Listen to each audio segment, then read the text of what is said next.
জমি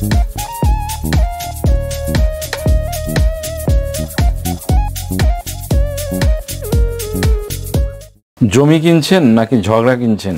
আমাদের সমাজে জমি জমা নিয়ে মামলা মোকদ্দমা খুব বেশি হয়ে থাকে। প্রতিনিয়তই জমি জমা অর্থাৎ জমি জমার মালিকানার ক্ষেত্রে ওয়ারিশদের মধ্যে অনেক খুঁটিনাটি বিষয়ে বিবাদ বিদ্যমান থাকে, যা নিয়ে রক্তের বন্ধনে গড়া সম্পর্ক যেমন মারামারি ও খুনোখুনিতে জড়িয়ে পড়ে, তেমনি এ নিয়ে অহরহ মামলা হয় এবং বছরের পর বছর ধরে আদালতের বারান্দায় তারা ঘুরে বেড়ায়। এক্ষেত্রে বেশি ক্ষতিগ্রস্ত হন যিনি বোনাফাইড পারচেজার, প্রকৃত সরল বিশ্বাসী ক্রেতা আছেন তিনি।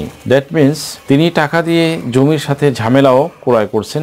আজকে ওয়ারিশ সম্পত্তি বা কোনো ওয়ারিশ থেকে তার পৈতৃক সম্পত্তি ক্রয়ের ক্ষেত্রে একজন ক্রেতার কি করা উচিত তা নিয়ে সংক্ষেপে আলোচনা করব। আসলে কি জমি কিনছেন নাকি জমির সাথে সাথে ঝগড়াঝাটিও কিনছেন? একজন ক্রেতা ওয়ারিশ সম্পত্তি বা সম্পত্তির মালিক এর প্রাপ্ত পৈতৃক সম্পত্তি ক্রয়ের পূর্বে খুব ভালোভাবে দেখে নেবেন। 1 নম্বরে যে বিষয়টি দেখে নেবেন তা হলো ওয়ারিশ সনদপত্র আছে কিনা। 2 নম্বরে পারিবারিক বন্টননামা রেজিস্ট্রেশন দলিল আছে কিনা। 3 নম্বরে যেটি দেখতে হবে সেটি হলো নামজারি খতিয়ান আছে কিনা। এই 3টি ডকুমেন্টস কাগজপত্র যার নিকট থাকবে না, সম্পত্তি তার দখলে থাকুক বা না থাকুক, পারিবারিক মৌখিক বন্টননামা হোক বা না হোক, আপনি যে সম্পত্তি ক্রয় করা মানেই হয়রানি ক্রয় করলেন। পাশাপাশি অন্যান্য আনুষঙ্গিক কিছু বিষয়ও দেখতে হবে, যেমন বিক্রেতা যে সূত্রে মালিক হয়েছেন তার পূর্বের মালিক বা মালিকগণ অ্যাকচুয়ালি কোন সূত্রে মালিক ছিলেন বা হয়েছিলেন, তার দলিল ও খতিয়ান যাচাই বাছাই করে নিতে হবে। That means chain of ownership যেটা সেটা মেনটেন করে নিতে হবে। এটাকে আমরা সাধারণত বায়া দলিল বলি। বায়া দলিল গুলো পর্যায়ক্রমে জাস্টিফাই করে দেখতে হবে সঠিক আছে কিনা। ভিউয়ার্স, অনেকেই মৃত পিতা মাতার নামের সম্পত্তি অন্যান্য ভাই বোন ও ওয়ারিশদের না জানিয়ে গোপনে বিক্রি করে দেন। এটি অত্যন্ত জঘন্য অপরাধ। কেউ কেউ আছেন যতটুকু অংশ পাবেন তার বেশিও বিক্রি করে ফেলেন। এক্ষেত্রে ক্রেতাকে অবশ্যই সাবধানতা অবলম্বন করতে হবে এবং তহসিল অফিস ও ইউনিয়ন ভূমি অফিসে রক্ষিত বালামে ক্রেতার কতটুকু অংশ তার নামে নামজারিকৃত আছে তা যাচাই বাছাই করে নিতে হবে। কেউ কেউ আছেন সহ অংশীদারের ভালো পজিশনের জমি সহ অংশীদারদের না জানিয়ে বিক্রি করে দেন, যা একটি সুস্পষ্ট চিটিং। ক্রেতাকে এক্ষেত্রে উল্লেখিত দলিলসমূহ ভ্যাটিং পরীক্ষা যাচাই বাছাই করে এর পাশাপাশি অন্যান্য ওয়ারিশদের অবগত করা উচিত। এমনকি সম্ভব হলে বিক্রয় দলিলে অন্যান্য ওয়ারিশদের সাক্ষী করা উচিত। অন্যান্য ওয়ারিশদের কোনো আপত্তি থাকলে উক্ত সম্পত্তি ক্রয় থেকে বিরত থাকাই অধিকতর ভালো। কোনো ওয়ারিশ এমন আছেন যারা অন্যান্য ওয়ারিশদের অংশ ওই নিজের মালিকানাধীন বলে বিক্রি করে দেন। এক্ষেত্রে ক্রেতাকেই সতর্ক থাকতে হবে এবং সম্পত্তি ক্রয়ের ক্ষেত্রে সম্ভাব্য সকল আইনগত প্রক্রিয়া অবলম্বন করতে হবে। কেউ কেউ আছেন পারিবারিক সম্পত্তির মৌখিকভাবে ভাগের অংশ তাড়াহুড়ো করে অন্যান্য ওয়ারিশদের অবগত না করেই তড়িঘড়ি করে চালাকি করে চতুরতার সাথে বিক্রি করে দেন। এক্ষেত্রেও ক্রেতাকে একটি সাবধানতা অবলম্বন করতে হবে, কেননা আপনি বোনাফাইড পারচেজার।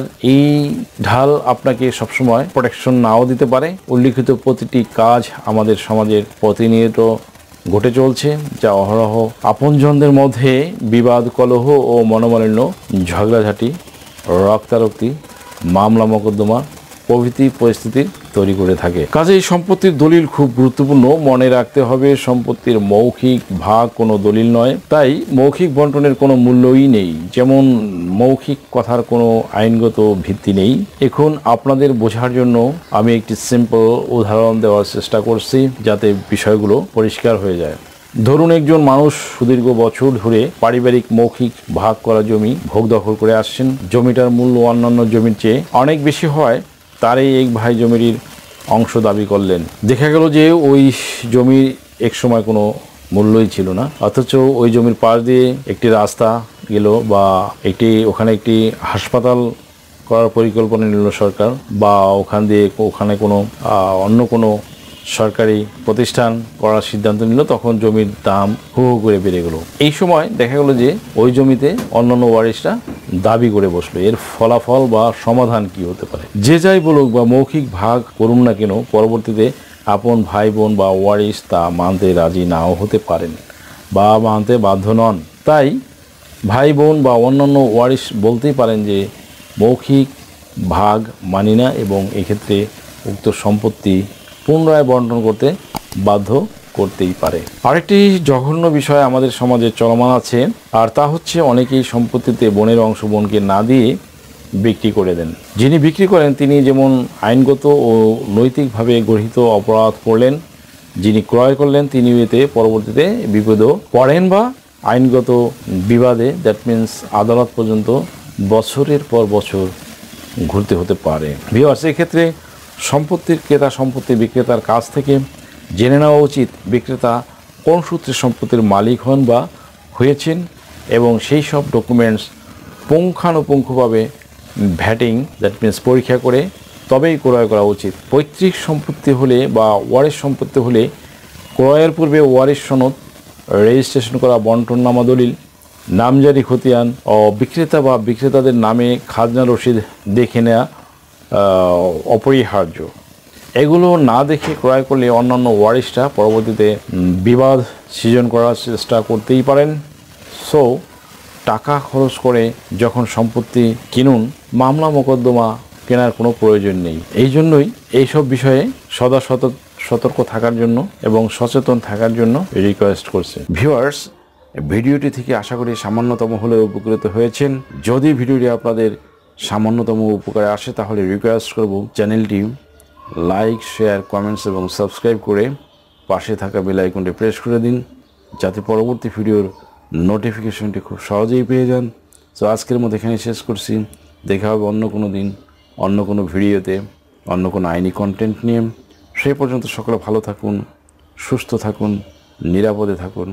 আবারও সবাইকে ধন্যবাদ জানিয়ে এখানে শেষ করছি। আল্লাহ হাফেজ।